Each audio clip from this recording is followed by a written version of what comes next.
सारंग जी, आपसे ही मैं शुरुआत करती हूं। चौधरी वीरेंद्र सिंह के बाद अब बृजेंद्र सिंह भी यही सलाह दे रहे हैं कि जरूरत नहीं है गठबंधन की, गठबंधन कमजोरी की निशानी है। और साथ ही साथ ये सवाल पूछ रहे हैं कि एक काम बता दीजिए दुष्यंत जी का जो कराया हो।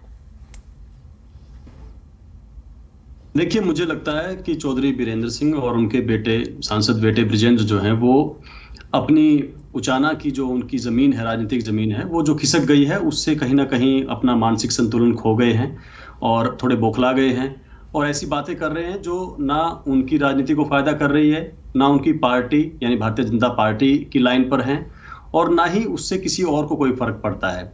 अगर वो सोचते हैं कि उनके कहने से या उनके मन के मुताबिक जननायक जनता पार्टी या दुष्यंत चौटाला राजनीति करेंगे तो ये उनकी गलतफहमी है। ये मुझे लगता भी नहीं कि वो ऐसा सोचते होंगे।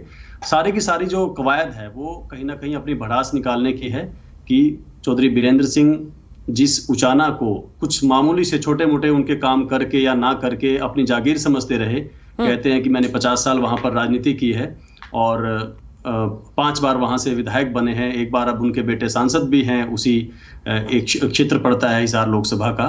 तो वहां के लोगों को वो इतना कसूरवार ठहरा रहे हैं। मैं उनका परसों का एक वीडियो देख रहा था, वो कम से कम 10 बार उचाना के लोगों को कह रहे हैं कि आपको तो राजनीतिक समझ ही नहीं है, आप लोग गलती करते हो, आप लोगों में ये कमी है, आप लोगों को इन बातों का पता ही नहीं है। तो उनको बार बार कसूरवार ठहरा रहे हैं, कह रहे हैं कि आप गलती नहीं करते तो मैं 2 बार मुख्यमंत्री बन जाता, एक बार के लिए कहते हैं कि मेरी किस्मत गलती नहीं करती तो मैं मुख्यमंत्री बन जाता।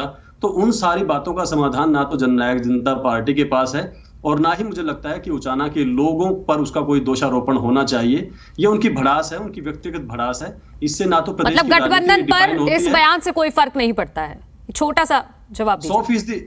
100% कोई फर्क नहीं पड़ता है, क्योंकि ये गठबंधन आज से 3.5 साल पहले केंद्र स्तर के नेताओं ने, माननीय प्रधानमंत्री जी ने, माननीय उस वक्त के जो भारतीय जनता पार्टी के राष्ट्रीय अध्यक्ष थे, आज के गृह मंत्री अमित शाह जी ने, और जननायक जनता पार्टी के जो वरिष्ठ नेता हैं, उन्होंने हरियाणा के हित में, हरियाणा की जनता के जनादेश के अनुसार, जैसा हरियाणा के लोगों ने मैंडेट दिया था, जैसे चुनाव परिणाम आए थे, उसके अनुसार हरियाणा के अच्छे भविष्य के लिए 3.5 साल पहले किया था और उसको पूरी ईमानदारी से हम निभा रहे हैं। अगले 1.25 साल जो वक्त है, एक एक दिन जो हमने जिम्मेदारी ली है उसको निभाते हुए यहाँ के लोगों के लिए काम कर रहे हैं और अपनी पार्टी को आगे बढ़ा रहे हैं। अपनी पार्टी का धीरे धीरे हम विस्तार कर रहे हैं। आने वाले दिनों में भी बदलाव होंगे। सभी 90 विधानसभा सीटों पर पार्टी को मजबूत कर रहे हैं। सभी 10 लोकसभा सीटें मजबूती से लड़ सकें। ठीक है, मैं आगे आपसे समझूंगी कि